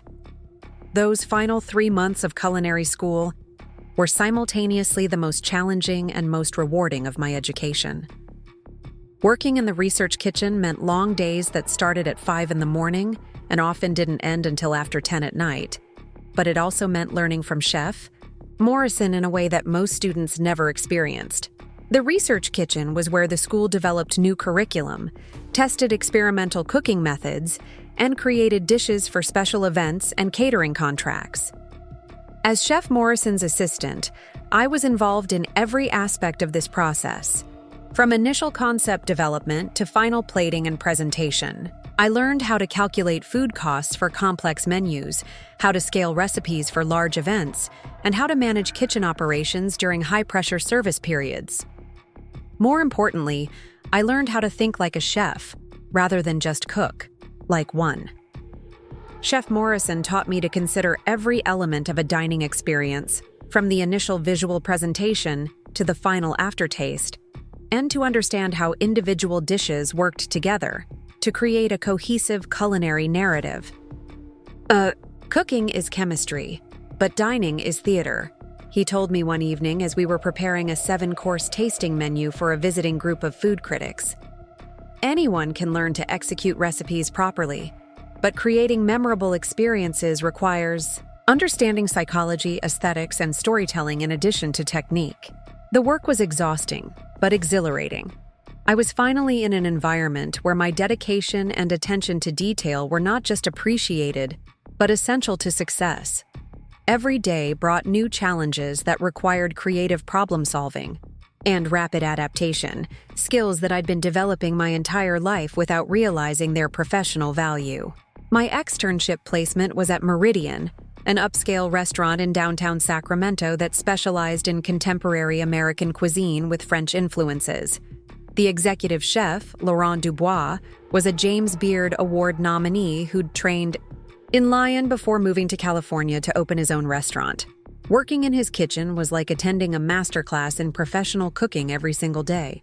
Chef Dubois was demanding but fair, expecting perfection from his staff while providing the guidance and support necessary to achieve it. He noticed my work ethic immediately and began assigning me increasingly complex tasks that challenged my skills and expanded my capabilities. "You have good hands," he told me after watching me break down a case of whole chickens with speed and precision. Good hands can be taught, but good instincts must be born. You understand food in a way that cannot be learned from books." The compliment meant more to me than any grade or evaluation I'd received in school. Coming from a chef of his caliber, it was validation that my career choice had been sound and that the sacrifices I'd made to pursue it were justified. As graduation approached, Chef Dubois offered me a full-time position at Meridian as a line cook, with the possibility of advancement based on performance and continued learning. The starting salary was modest but sufficient to support myself, while building experience and professional credentials. More importantly, it was an opportunity to continue working with a mentor who understood my potential and was committed to helping me develop it. The job offer represented everything I'd been working toward for the past 3 years. It was professional validation, financial stability, and the beginning of a career that could eventually lead to my own restaurant or other entrepreneurial opportunities. For the first time since leaving home, I felt like I was exactly where I was supposed to be. Graduation day arrived with perfect spring weather and a sense of accomplishment that was entirely my own. I'd completed a rigorous program with excellent grades despite financial hardships and family estrangement. I'd secured employment with one of the most respected chefs in the region and earned the recommendation of instructors who'd become genuine mentors and advocates. My classmates' families filled the auditorium, proud parents and grandparents documenting every moment of the ceremony with cameras and congratulations. I sat alone, which should have been painful, but instead felt appropriate. This achievement belonged to me alone, unmarked by anyone else's expectations or comparisons. After the ceremony, Chef Morrison found me in the parking lot and handed me a small wrapped package. Inside was a set of professional knife rolls, the kind used by serious chefs in high-end kitchens. They were engraved with my initials and the graduation date. "Every chef needs tools they can depend on," he said simply. "These will serve you well throughout your career." The gift was practical but deeply meaningful, a symbol of professional recognition from someone whose opinion I respected completely. More than that, it represented the kind of support and encouragement I'd never received from my family, but had found among people who understood and shared my passion. Starting at Meridian was like beginning an entirely new education. Culinary school had taught me fundamental techniques and theoretical knowledge, but working in a professional kitchen during busy service periods required a different set of skills entirely. The pace was relentless, the standards were unforgiving, and the margin for error was essentially non-existent. I worked the garde-manger station initially, responsible for cold appetizers, salads, and dessert plating. It was considered an entry-level position, but in Chef Dubois' kitchen, every station was crucial to the overall success of each service. A poorly composed salad or carelessly plated dessert could undermine the entire dining experience, regardless of how perfectly the main courses were executed. The physical demands of restaurant work were more intense than I'd anticipated. 12-hour shifts on concrete floors, working over hot stoves in a cramped kitchen, lifting heavy stock pots and equipment cases, all while maintaining the speed and precision necessary to keep up with ticket times during dinner rushes. By the end of each day, I was exhausted in ways that academic work had never achieved, but I loved every minute of it. There was something deeply satisfying about the immediate feedback of restaurant service, where success was measured in clear, objective terms. Either the food went out on time and met quality standards, or it didn't. Either customers were satisfied with their experience, or they weren't. There was no ambiguity, no subjective interpretation, just performance that could be evaluated and improved with each service. My first year at Meridian was a period of intense learning and rapid skill development. Chef Dubois rotated me through different stations every few months, ensuring that I understood every aspect of kitchen operations. I learned to work sauté, grill, and eventually hot appetizers, each station requiring different techniques and timing considerations. The kitchen staff became my professional family, a group of dedicated individuals who shared a common commitment to excellence and mutual support during challenging services. We worked together with the kind of seamless coordination that develops between people who depend on each other completely, where individual success was impossible without collective effort. Sarah, the sous chef, became a particular mentor and advocate. She'd been working at Meridian for 3 years and had developed systems and techniques that maximized efficiency during busy periods. She taught me how to organize my station for optimal workflow, how to anticipate orders based on dining room timing, and how to recover gracefully from the inevitable mistakes that occurred during high-pressure service. "The mark of a professional isn't avoiding mistakes," she told me after. I'd recovered from a badly timed sauce that could have ruined an entire table's main courses.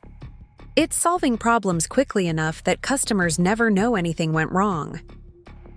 By my second year at Meridian, I was working as a senior line cook with increased responsibilities and input on menu development.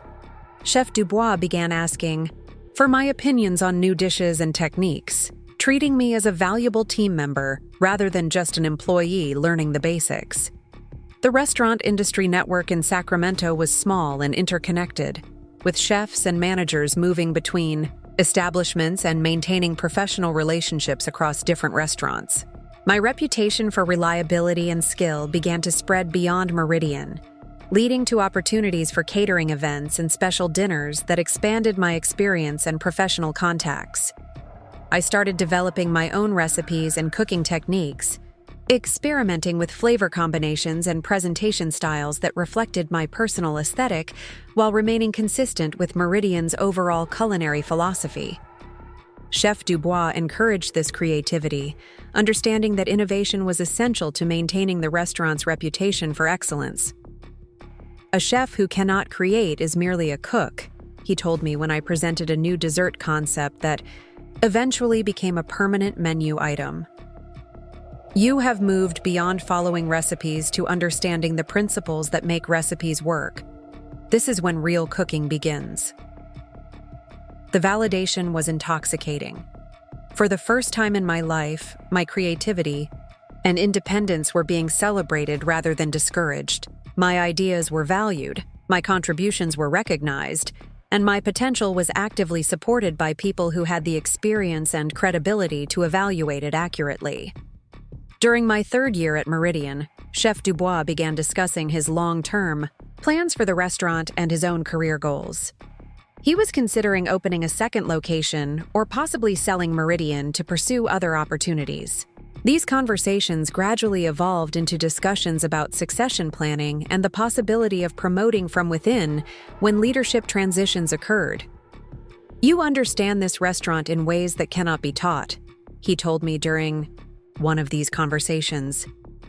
"You understand not just the techniques and recipes, but the culture and standards that make this place special. That knowledge is valuable, and it could be the foundation for significant opportunities in the future." The suggestion that I might eventually be capable of running Meridian or a similar establishment was both thrilling and terrifying. It represented the ultimate validation of my career choice and the sacrifices I'd made to pursue it, but it also implied levels of responsibility and pressure that I wasn't sure I was ready to handle. Nevertheless, I began preparing for those possibilities by learning aspects of restaurant management that went beyond cooking. I studied food cost analysis, staff scheduling, vendor relationships, and customer service protocols. I volunteered to handle inventory management and supplier negotiations, gaining experience with the business operations that successful restaurants required. The transformation from line cook to potential management candidate happened gradually, over several months, with increasing responsibilities and decision-making authority that tested my readiness for leadership roles.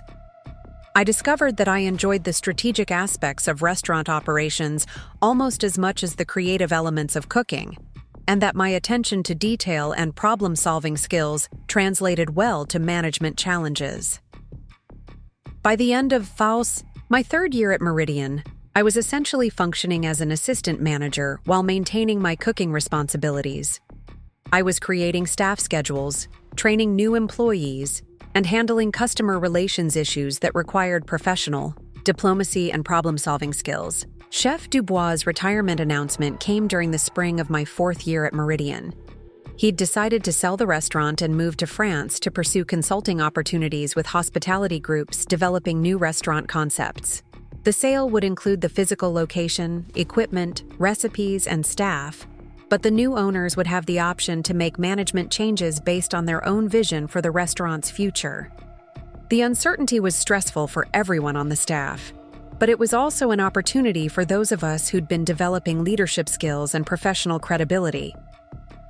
Chef Dubois recommended me for the executive chef position, emphasizing my understanding of Meridian's culture and my ability to maintain quality standards while adapting to new ownership requirements. The interview process with the prospective buyers was intense but encouraging. They were experienced restaurateurs who understood the value of continuity and institutional knowledge when acquiring established restaurants. They were impressed by my background, my recommendations from Chef Dubois, and my detailed knowledge of Meridian's operations and customer base. When they offered me the executive chef position, it felt like the culmination of everything I'd been working toward since leaving home 5 years earlier. I would be responsible for all kitchen operations, menu development, staff management, and food quality standards. It was an enormous responsibility, but also an incredible opportunity to prove myself capable of running a successful restaurant. The promotion came with a significant salary increase and profit-sharing opportunities that would allow me to start building real financial security for the first time in my adult life.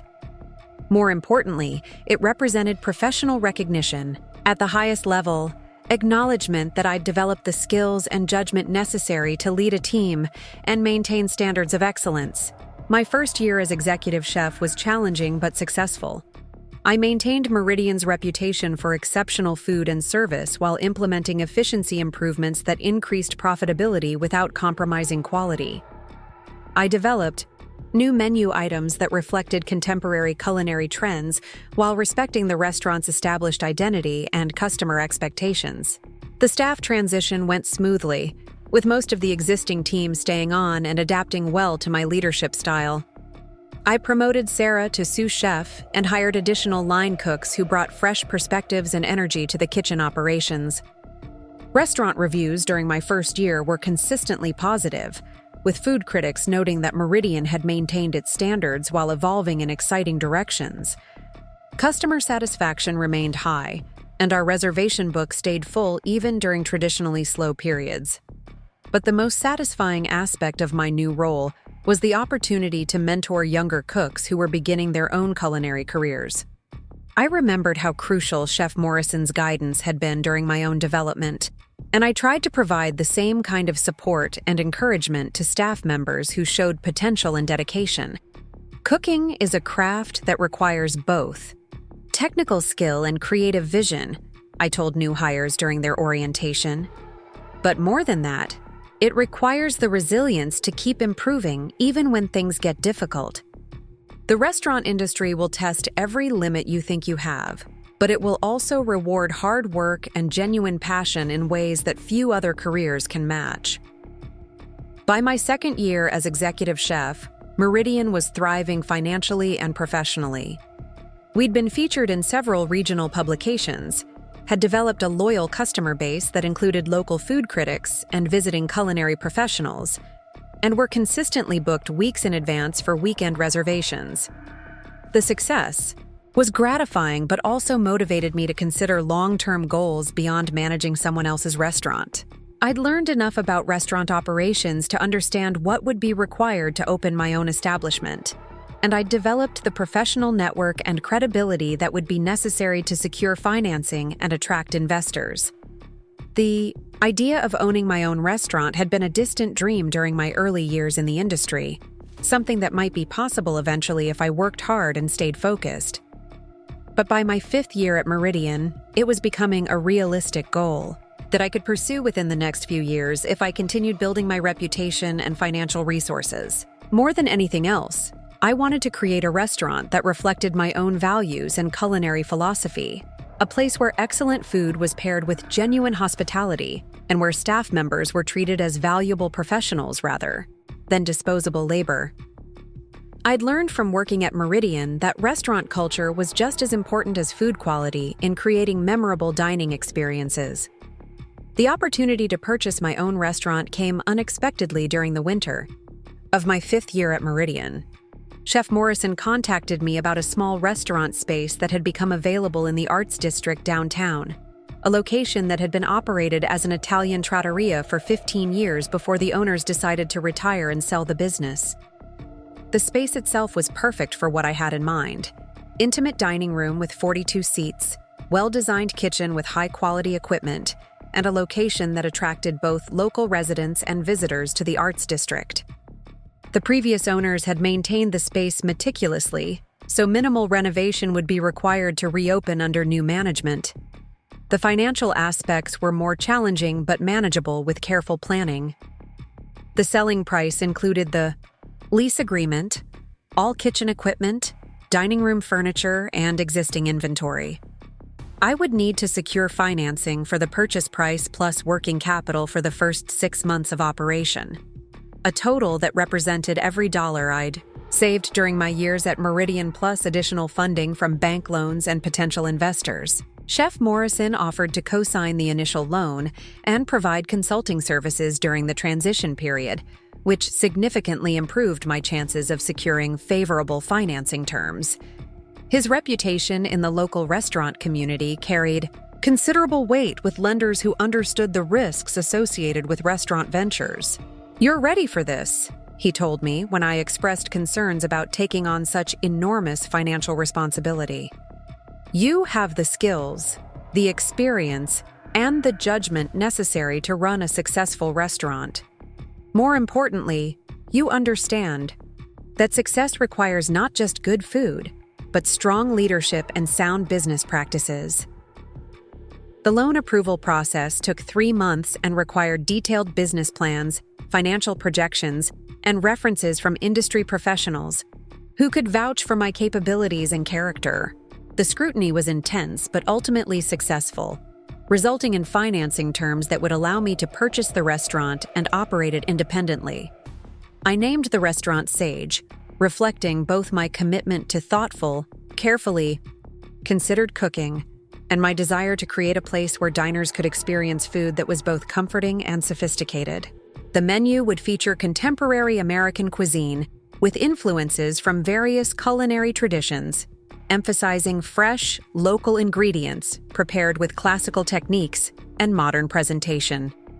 The 3 months between purchase and reopening were a whirlwind of menu development, staff hiring, supplier negotiations, and marketing preparation.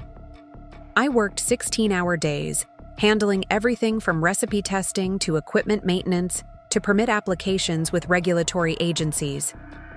Hiring the right staff was crucial to establishing the culture and standards I wanted for Sage. I recruited several experienced cooks from other restaurants in the area, emphasizing not just technical skills, but also work ethic and commitment to excellence. The front-of-house staff included servers and bartenders who understood that hospitality was about making guests feel welcomed and valued, not just taking orders efficiently. The menu development process was both creative and strategic, requiring dishes that would appeal to a broad range of diners while establishing Sage's reputation for innovative, high-quality cuisine.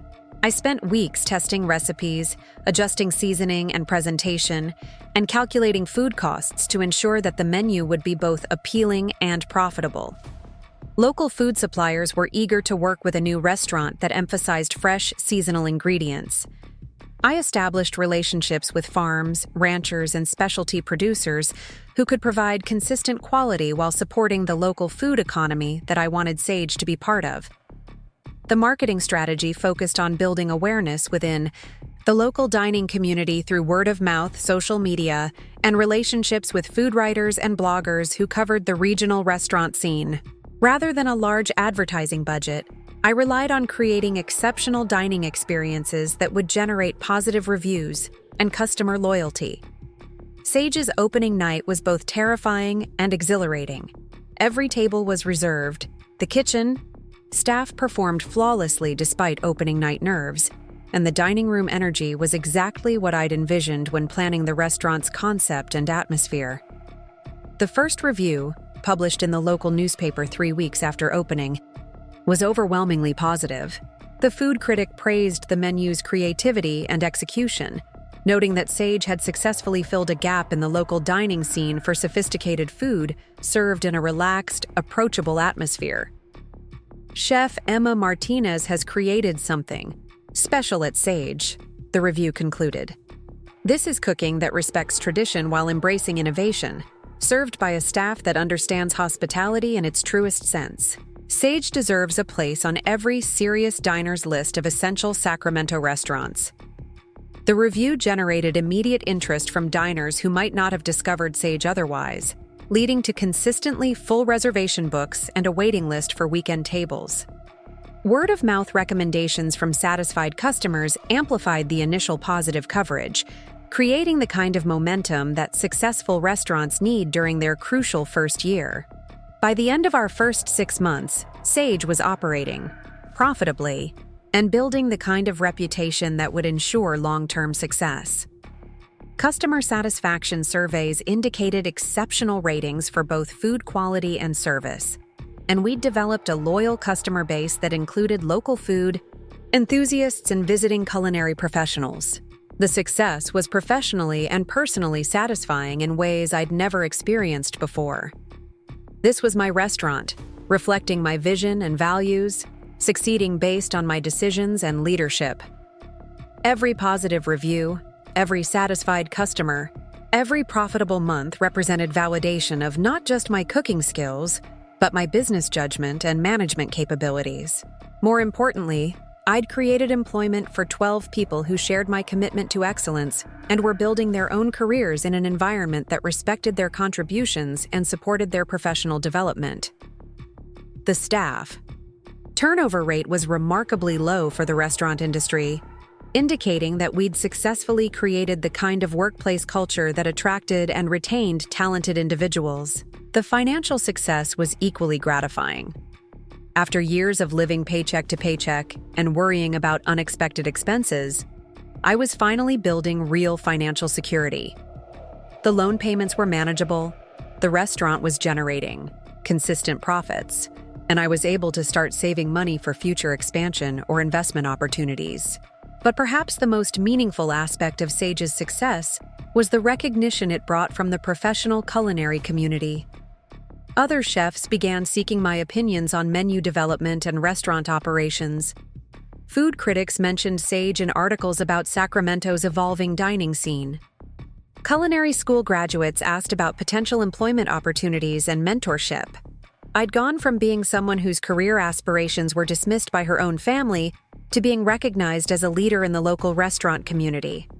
The transformation was complete not just in terms of professional achievement, but also in terms of personal confidence and self-respect. During Sage's first year of operation, I was invited to participate in several high-profile culinary events, including a James Beard House dinner in New York, where regional chefs showcased their signature dishes for food industry professionals and enthusiasts. The invitation was recognition that Sage had achieved the kind of reputation that extended beyond local boundaries. The James Beard House dinner was a career milestone that I could never have imagined during my early years in the industry. Standing in that kitchen, preparing food for some of the most knowledgeable diners in the country, I felt the full weight of how far I'd traveled from the girl whose family had dismissed her culinary ambitions as unrealistic fantasies. The evening was a success, both professionally and personally. The dishes I prepared were well received by guests and fellow chefs, generating interest in Sage from food writers and potential customers who might visit Sacramento specifically to dine at our restaurant. But more than the professional recognition, the James Beard House dinner represented personal vindication of every choice I'd made since leaving home 6 years earlier. I was exactly where I belonged, doing exactly what I was meant to do, surrounded by people who understood and appreciated the passion and dedication that creating exceptional food required. Up next, you've got 2 more standout stories right on your screen. If this one hit the mark, you won't want to pass these up. Just click and check them out.